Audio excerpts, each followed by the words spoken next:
delta. So whenever we want equal roots, our delta for equal roots,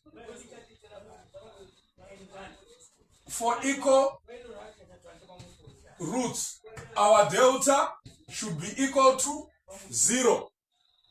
Our delta should be equal to 0. So now this is our delta. So 9 minus 12k is equal to 0. So we take minus 12 the other side.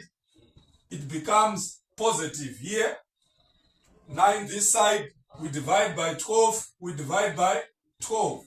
So k is equal to 3/4. So for all values of k, for this equation to have equal roots, k should be equal to 3/4. So this is how we solve this kind